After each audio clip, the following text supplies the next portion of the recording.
Enrichi, numéro 8.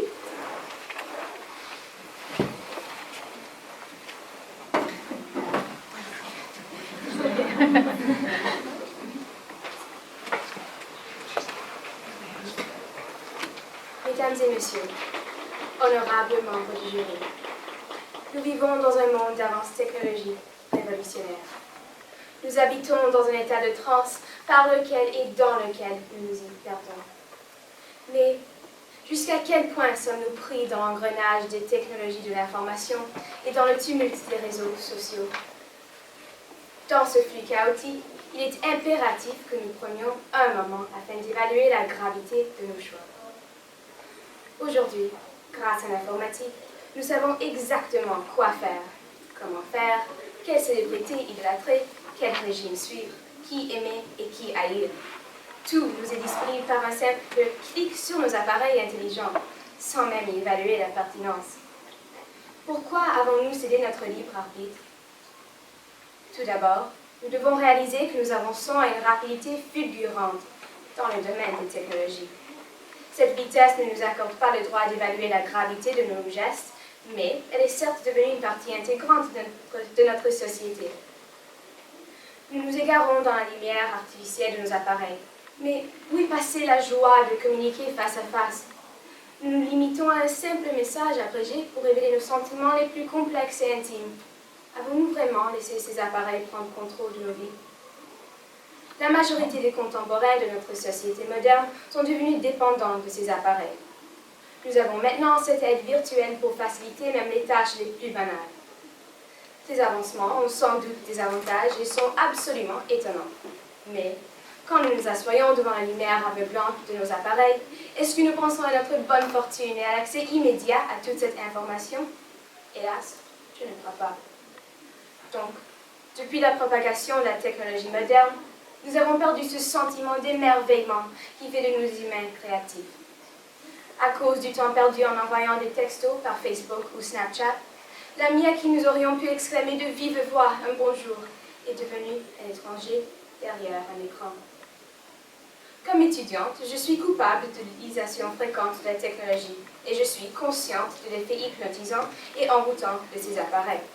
Et c'est pour cela que je vous dis que nous sommes tombés victimes d'une dépendance toxique.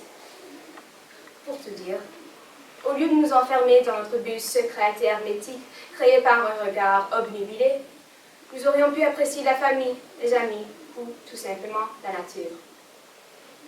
Pour conclure, s'il n'y a qu'un point important à retenir de mon humble discours, c'est que rien ne peut remplacer les interactions directes entre humains. Nous devons nous laisser un moment pour ignorer le ronronnement de nos appareils et nous libérer des chaînes qui nous détiennent. Retournons-nous vers notre voisin. Regardons-nous dans les yeux. Réapprenons à dire un bonjour et à faire un compliment au lieu de nous échapper derrière un écran. Rappelons-nous des mots philosophiques d'Albert Einstein.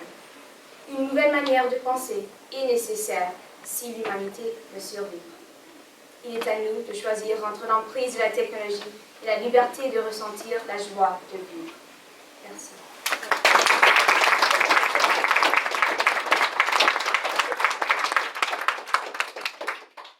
Merci beaucoup pour votre présentation. J'aimerais bien vous poser une question sur l'utilisation des technologies dans la salle de classe et plus particulièrement, qu'est-ce que les professeurs peuvent faire pour aider les élèves à utiliser les technologies d'une façon plus efficace dans la salle de classe? Comme étudiante, je reconnais que c'est très important d'avoir des appareils technologiques. Il y a des avancements étonnants et j'apprécie ça beaucoup. Mais je pense que des fois, on utilise trop et on se laisse ignorer les autres autour de nous. Alors, je vois dans ma classe, des fois, on utilise des ordinateurs trop. Il y a des programmes à mon école où on utilise seulement les ordinateurs. Alors, je pense que c'est important d'avoir plus d'interaction entre les humains, les amis, les collègues et avec les professeurs. Comme ça, on peut interagir et retenir ce sentiment émotif et important qui nous fait des humains. Merci.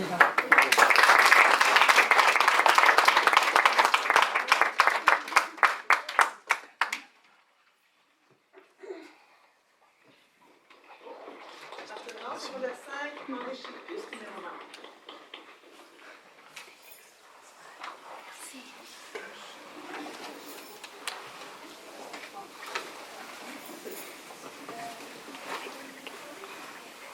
Dans un pays libre, la question est toujours pourquoi faire quelque chose illégal et pas pourquoi il devrait être légal. Liberté. Le corps appartient à qui? Si ce n'est pas le vôtre, pourquoi vous inquiétez? C'est pas mauvais. Le viol est mauvais. La femme veut les rapports sexuels. Et ça, c'est pourquoi la prostitution devrait être légale. Chers juges, parents et participants, aujourd'hui, j'aimerais vous parler de la légalisation de la prostitution. La légalisation de la prostitution peut protéger contre d'abus et de violences, peut réduire ou atténuer la propagation des maladies sexuellement transmissibles, et le travail peut aussi apporter de l'argent au gouvernement. Pour commencer, dans les pays ou États où la prostitution est illégale, les femmes prostituées sont moins susceptibles de signaler aux autorités quand elles se blessent. Puisque c'est illégal, la police n'est pas autorisée à solliciter ou à arrêter les prostituées, ni à protéger de la violence. Quand les femmes tournent à la police, elles sont souvent négligées par la phrase « À quoi pensez-vous ?» Par conséquent, si elle était légalisée, les femmes seraient mieux protégées avec les lois contre la violence. D'autre part, des chercheurs de la 20e conférence internationale de SIDA à Melbourne, en Australie, ont présenté un nouveau document dans lequel ils ont étudié le VIH chez les travailleuses du sexe au Canada, en Inde et au Kenya. Ils ont constaté que les infections pourraient être réduites de 33 à 46% dans ces pays si la prostitution a été légalisée, a rapporté le Washington Post. La solution peut sembler un peu extrême, mais la logique derrière, cela est assez possible. Dernièrement, il est dit que la prostitution est légale dans quelques coins de Nevada. Un revenu annuel d'un employé à un bordel de Nevada, seulement une semaine par mois de travail est au moins 100 000 $. Basé sur ce chiffre, chaque travailleur du sexe légalement autorisé contribuerait à plus de 20 000 $ en impôts fédéral par année. Donc, si nous légalisons la prostitution, le gouvernement ferait un revenu fiscal étonnant qui pourrait aller vers la sécurité et le bien-être des prostituées indépendants. En conclusion, la légalisation de la prostitution peut protéger contre d'abus et de violences, peut réduire ou atténuer la propagation des maladies sexuellement transmissibles, et le travail peut aussi apporter de l'argent au gouvernement. Ce n'est pas mauvais, mais ces femmes doivent utiliser cet outil pour survivre. Merci.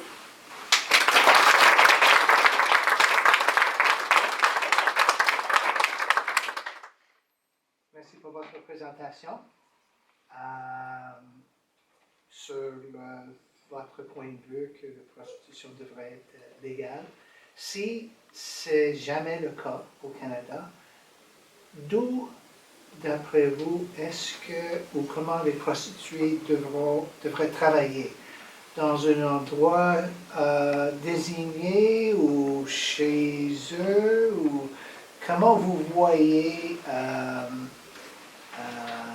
évaluer la prostitution dans un contexte légal?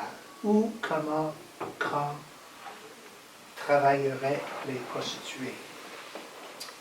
Ben, selon moi, je pense que ça pourrait être dans des endroits désignés et les prostituées peuvent avoir comme des tests pour le VIH, peut-être comme c'est une fois par semaine, puis ouais. Merci.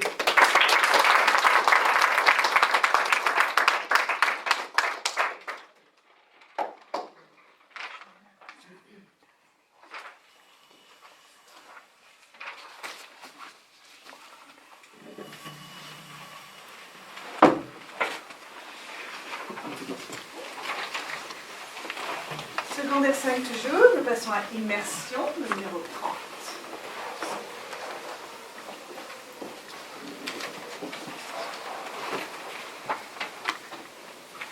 Depuis l'invention de la télévision, les médias ont évolué jusqu'au point de trouver la meilleure façon d'attirer le plus grand public possible. Cette façon est simple. En donnant le strict minimum d'informations possibles durant un reportage, ils peuvent éviter les incriminations provenant de certains groupes de la population. Toutefois, le monde a changé beaucoup depuis la création de cette formule. Avec la croissance de l'Internet, l'information est devenue incroyablement accessible. Les nouvelles générations sont maintenant capables de formuler leur opinion sur des questions sociaux et politiques eux-mêmes avec l'information qu'ils ont cherchée eux-mêmes. Sans l'influence des réseaux d'information qui vont complètement changer la nature d'un reportage pour rester impartial. Je crois que l'ère des platitudes va prendre fin grâce à la nouvelle génération et j'espère qu'à la suite, vous serez en accord avec ma thèse. Pour commencer, il faut admettre que les cercles politiques et de la média qui existent présentement ne sont pas quelque chose qui a existé depuis le début du temps. C'est un concept qui a commencé pendant les générations des baby boomers. Les premiers rapports de nouvelles télévisées sont vraiment différents que celles d'aujourd'hui. Au cours de ma recherche pour ce discours, j'ai vu un rapport télévisé de l'Exposition mondiale en 1961. L'expérience fut rafraîchissante. C'était une émission avec l'intention d'informer le public, avec une journaliste pour donner son opinion et expliquer la situation. Il y a une grosse différence entre ça et les reportages d'aujourd'hui. Cet écart existe dans l'élément humain. Vous connaissez certes très bien comment les journalistes de nos jours parlent, avec la bouche toujours souriante, sauf que pour les histoires définitivement tristes et sans une pensée originale à partager. Pour faire plaisir à un plus grand nombre de personnes, les émissions de nouvelles ont éliminé toutes les opinions trop extrêmes, car celles-ci peuvent dissuader les membres de l'auditoire qui ont une opinion différente. Malheureusement, elles ratent l'objectif d'un vrai reportage. Quand un journaliste donne son opinion, ce n'est pas pour essayer de dire